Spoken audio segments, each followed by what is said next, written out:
کہ ظالم اگر مسلمان کیوں نہ ہو ہم اس کے خلاف کھڑے ہوں گے، مظلوم اگرچہ کافر کیوں نہ ہو ہم ان کا ساتھ دیں گے، ان کی حمایت کریں گے۔ یہی وجہ ہے کہ ہم ان ظالموں کے خلاف نکلے ہیں، اس لیے کہ تحریک انقلاب سمجھتی ہے کہ ظلم کا جو سبب پاکستان میں ہے وہ تو یا اجارہ دار ہے یا سرمایہ دار ہے، اور اجارہ دار اور سرمایہ دار پاکستان میں یا تو چودھری ہے یا تو سردار ہے یا تو وڈیرا ہے یا تو ملک ہے یا تو نواب ہے یا تو پھر خان ہے۔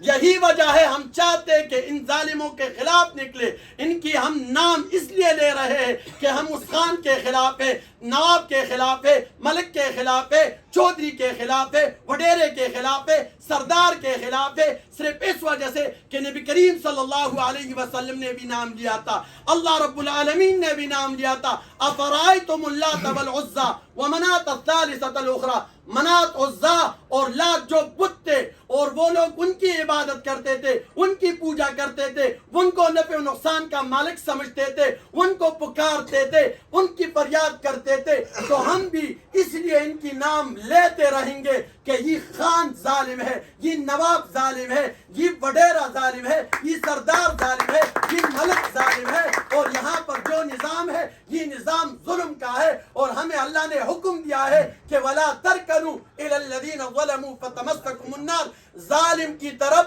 میلان بھی نہ کرو۔ اگر آپ نے ظالم کا ساتھ تو کیا، حمایت تو کیا، میلان بھی کیا، تو آپ کو آگ میں ڈالا جائے گا۔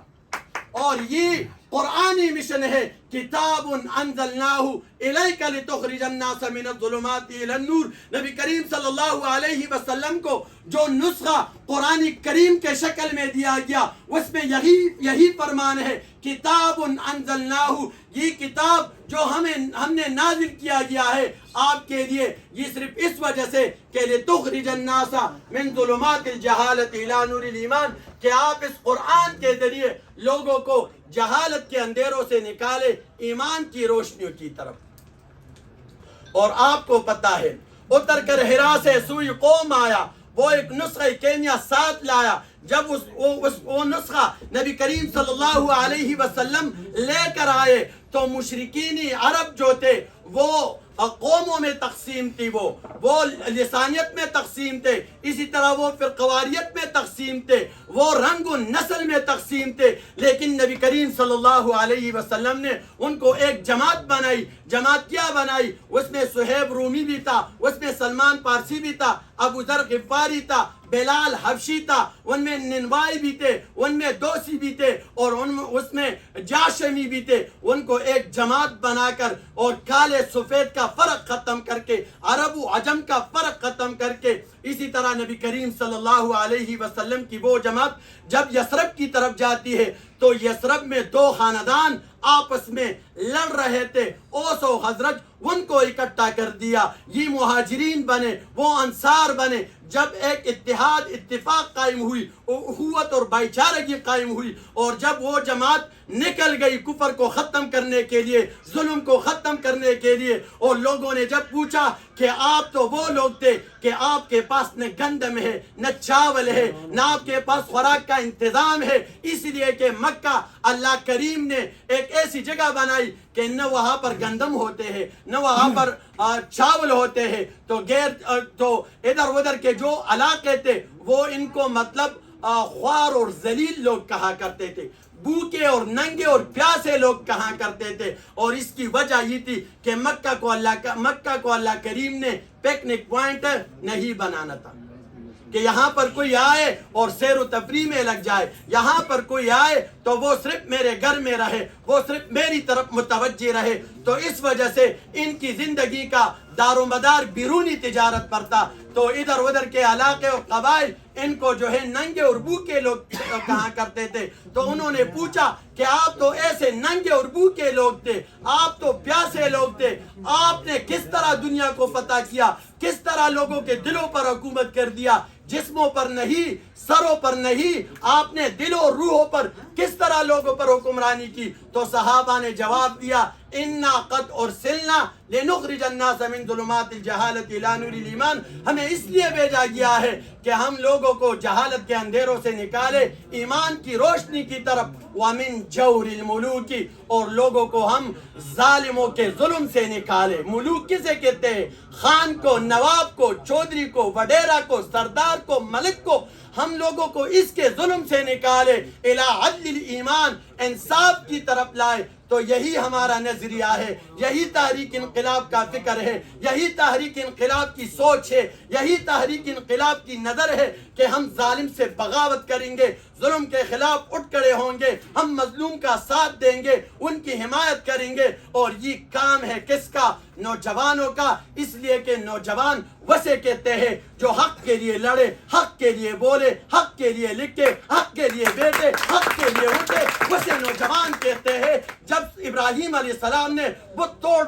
ڈالے تو انہوں نے کہا سمعنا فتن، ہم نے ایک نوجوان کے بارے میں سنا ہے، یذکرہم یقال لہ ابراہیم، اور اس نوجوان کو کیا کہا جاتا ہے؟ ابراہیم کہا جاتا ہے۔ اور جب فرعون کے خلاف موسیٰ علیہ السلام کا ساتھ دینے والے کون تھے؟ وہ نوجوان تھے۔ اللہ نے فرمایا فما آمن لموسیٰ الا ذریۃ من قومہ، موسیٰ علیہ السلام پر اگر ایمان لائے تھے تو وہ نوجوان تھے، اور ساتھ ساتھ علی خوف من فرعون وملئہم، فرعون کا ڈر بھی موجود تھا اور فرعون کے چمچوں کا ڈر بھی موجود تھا، لیکن وہ نوجوان تھے تو وہ ان کی نہ فرعون سے ڈرے اور نہ ان کے چمچوں سے ڈرے۔ اصحاب کہف نے پوری قوم کا بائیکاٹ کر دیا، ظلم کی نظریے کا بائیکاٹ کر دیا، تو اللہ نے فرمایا انہم فتیۃ آمنوا بربہم، یہ نوجوان تھے جنہوں نے اپنے رب پر ایمان لایا۔ تو دوستو نوجوان کا معنی یہی ہے، قرآن سے یہی ثابت ہوتا ہے، جس نے حق کا ساتھ دیا، جس نے حق کا حمایت کیا، جس نے جو حق کے لیے بولے، جو حق کے لیے لکھے، جو حق کے لیے اٹھے، جو حق کے لیے بیٹھے، تو وہی نوجوان کہلانے کا لائق ہے، وہ نوجوان کہلانے کا حقدار ہے۔ اور یہی وجہ ہے کہ یثرب سے مدینہ میں بدلنے والا، اور یثرب میں دو خاندانوں میں بٹے ہوئے لوگوں کو ایک کرنے والا، اور مدینہ میں اسلام کا فضا پیدا کرنے والا ایک نوجوان تھا، مصعب بن عمیر، جو نبی کریم صلی اللہ علیہ وسلم سے 1 سال پہلے مدینہ لے کر گئے تھے، اور نبی کریم صلی اللہ علیہ وسلم نے اس کو بھیجا تھا۔ اور ایک ایسا نوجوان کہ نبی کریم صلی اللہ علیہ وسلم فرماتے ہیں جب اس نے ایمان لایا تو انہوں نے حبشہ ہجرت کیا۔ جب ماں کو علم ہوا یہ یتیم تھا، باپ اس کا مر چکا تھا، چچا نے کہا کہ آپ نے اپنے باپ کا دین چھوڑا، لہذا باپ کے مال پر آپ کا حق نہیں بنتا کہ آپ گائے تو ہمارے بھائی کے اور دین اپنائے محمد کے، ایسا نہیں ہو سکتا۔ تو یہ نوجوان حبشہ چلے گئے، حبشہ سے جب واپس آیا تو اس کا رنگ بھی وہ بگڑ گیا تھا، کمزوری لائق ہو گئی تھی، اس لیے کہ اس کی ماں مالدار تھی۔ نبی کریم صلی اللہ علیہ وسلم فرماتے ہیں کہ مصعب بن عمیر اس کے بال ایسے تھے کہ مکہ کے پورے شہر میں ایسے بال کسی نوجوان کے نہیں تھے۔ وہ جو کاٹن پہنتا تھا اس کی ماں مالدار تھی، یمن سے اس وقت کے 200 درہم تک ان کے لیے کاٹن لایا کرتی تھی۔ وہ جو کاٹن پہنا کرتے تھے تو وہ کاٹن مکہ میں کوئی نہیں پہن سکتا تھا۔ وہ جو خوشبو استعمال کرتا تھا تو وہ خوشبو مکے میں کوئی استعمال نہیں کرتا تھا، لیکن اسلام نے اس کی یہ حالت کر دیا کہ اب وہ چہرے میں وہ سرخی نہ رہی، بالوں کا وہ حسن نہ رہا، اور کاٹن کے بدلے اب جسم پر ٹاٹ پڑا ہوا ہے، اور وہ خوشبو تو ہے ہی نہیں۔ لیکن پھر وہ مدینہ چلے جاتے ہیں، مدینہ میں وہ 72 لوگوں کو اسلام سے منور کرتا ہے، اور پھر واپس جب تشریف لاتے ہیں پھر ایک غزوہ میں وہ شہید ہو جاتے ہیں، تو ان کے لیے اتنا چادر نہیں ہوتا کفن کے لیے کہ اگر سر ڈانپتے ہیں تو پاؤں کھلے رہ جاتے ہیں، اگر پاؤں کو ڈانپ لیتے ہیں تو سر کھلا رہ جاتا ہے۔ تو نبی کریم صلی اللہ علیہ وسلم نے فرمایا کہ سر کو ڈانپو اور پاؤں کے اوپر گھاس ڈالو۔ یہی وہ لوگ تھے، وہ نوجوان تھے۔ آج ہم کہتے کہ ہمارے بال ایسے ہیں، ہمارے کپڑے ایسے، ہمارا سپرے ایسے، میرا موبائل ایسا ہے، میرا شوز ایسا ہے۔ تو اس اسلام کے لیے، اس ظلم کے خلاف کے لیے اٹھنے والے صحابہ میں وہ نوجوان بھی تھا جو کہ سب سے بڑا خوبصورت تھا، جو کہ سب سے اچھا کاٹن استعمال کرتا تھا، جن کے بال سب سے خوبصورت تھے، جس کا اسپرے سب سے اچھا تھا،